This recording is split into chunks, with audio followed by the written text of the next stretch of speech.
Good morning, student. Today I will teach you physical education unit 6 test and measurement in sports. तो पहले हम जो देखेंगे वो देखेंगे sit and reach. The sit and reach test was first propounded by Wells and Dillon in 1952. This test is widely used as a normal test to assess flexibility purpose. The sit and reach test is a significant test to measure the flexibility of hip region, including the lower back and hamstring muscles. Generally, it is noted that owing to the lack of flexibility in the region, there is a greater risk of injury. It is also intentionally with lumbar lordosis and lower back pain. Equipment required: sit and reach box or a makeshift roller, and a box may be used in which the zero mark can be adjusted for each individual according to their sitting reach level, because there is a variation of length of individuals' arms and legs. Procedure: first of all, shoes and socks should be removed. Then sit down on the floor with legs stretched and straight ahead. The soles of the feet should be kept flat against the box. Both the knees should be locked and pressed flat to the floor. An assistant may hold the knees down. Palms should be facing downwards. Hands should be on the top of each other or side by side. The individual whose flexibility is to be measured tries to extend his both hands forward along the measuring lines on the box as far as he can extend his fingertips of both hands should remain equal and at the same level. He should not jerk or bounce to reach maximum distance. He should hold a full reach position for 2 seconds, and the score distance should be recorded. Generally, in such that warm up is not allowed. However, the best results can be attained after suitable warm up. In case of a sliding roller or a makeshift roller, the zero mark should be at the fingertips. It is not available or simple marking is there, then zero mark should be 9 inches before the foot. Scoring: the score is recording to the nearest centimeters of half inch based on the distance reached by the fingertips of both hands. इसका मतलब यह है कि बैठो और पहुँचे। 1952 में Wales and Dylan द्वारा सिट एंड पहुँच परीक्षण पहली बार प्रस्तावित किया गया था। लचीलेपन का व्यापक रूप से उपयोग किया जाता है। उद्देश्य निचले पीठ और हैमस्ट्रिंग मांसपेशियों सहित हिप क्षेत्र में लचीलेपन को मापने के लिए सिट एंड टेस्ट परीक्षण एक महत्वपूर्ण परीक्षण है। आमतौर पर यह कहा जा सकता है, यह ध्यान दिया जाता है कि इस क्षेत्र में लचीलेपन को कमी के कारण चोट लगने का अधिक खतरा हो जाता है। यह लंबर लॉर्डोसिस और पीठ के निचले हिस्से के दर्द से भी उलझा हुआ है। बैठो और पहुँच परीक्षण उपकरण आवश्यक बैठो और पहुँच बॉक्स या एक अस्थायी शासक और एक बॉक्स का उपयोग किया जा सकता है, जिसके प्रत्येक व्यक्ति के लिए उनके बैठे पहुंच स्तर के अनुसार शून्य चिन्ह समायोजित किया जाता है। क्योंकि लंबाई की भिन्नता है, व्यक्ति के हाथ और पैर।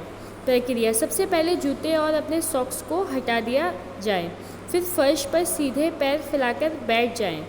पैरों के तलवों को बॉक्स के खिलाफ सपाट रखा जाना चाहिए, मतलब सीधा। दोनों घुटनों को बंद किया जाना चाहिए और फर्श पर फ्लैट दबाया जाना चाहिए। एक सहायक घुटनों के बल बैठ सकता है। हथेलियों को नीचे की ओर होना चाहिए। हाथ एक दूसरे के ऊपर या बगल में होने चाहिए।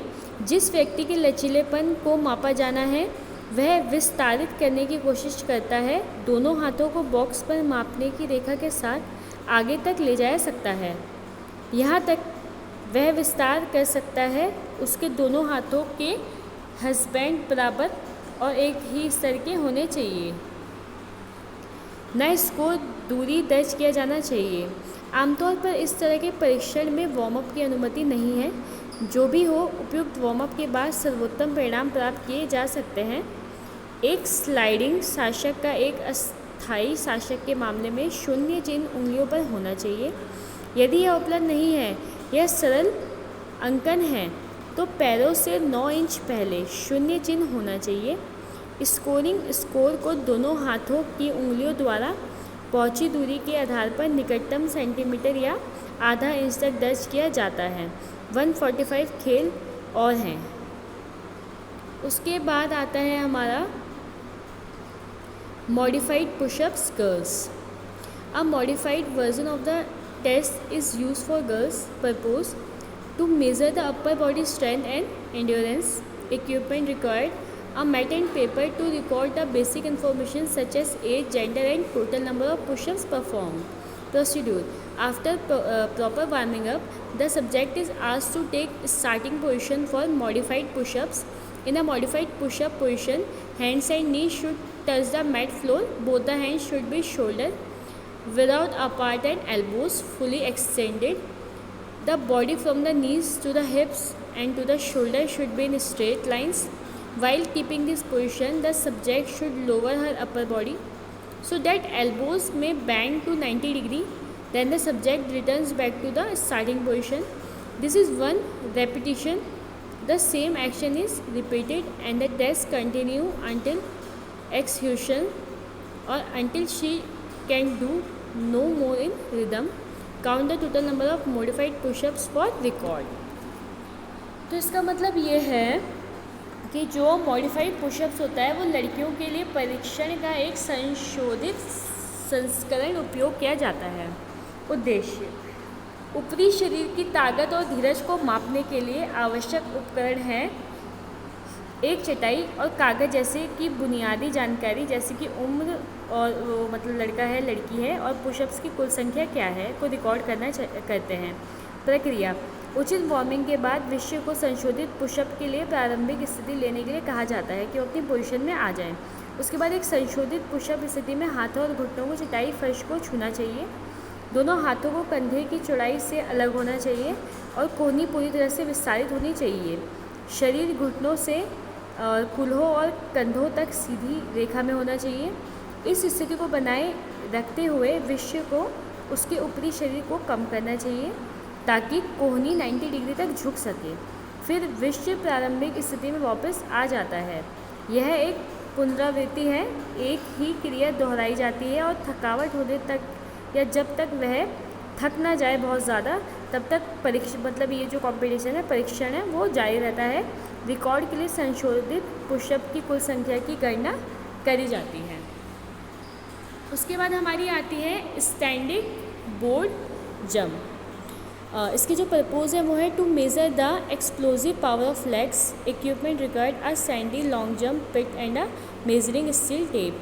Procedure a take off line is marked on the ground subject stand just behind the take off line with the feet several inches apart. The subject swings the arm and bends the knees to take a jump in the long jump pit. Their trials are given to the subject. The distance is measured from the takeoff line to the heel or other part of the body that touch the ground nearest to the takeoff line. All jumps are measured and the best one is recorded. The measurement is noted in feet and inches. इसका मतलब ये है कि जो standing broad jump होती है उसका उद्देश्य मतलब ये होता है कि पैरों की विस्फोटक शक्ति को मापने के लिए पैरों की मतलब हमारी कितनी ताकत है हमारे पैरों में आवश्यक उपकरण एक रेतीले लंबे मतलब गड्ढे कूद और गड्ढे को मापने वाला स्टील टेप चाहिए। एक टेक ऑफ लाइन ज़मीन पर मतलब हमें खींचनी है। विषय ले ऑफ लाइन के पीछे पैरों के साथ कई इंच अलग खड़ा है। हथियारों को घुमाता है और घुटनों को मोड़कर लंबी छलांग लगाने वाले गड्ढे में कूद जाता है।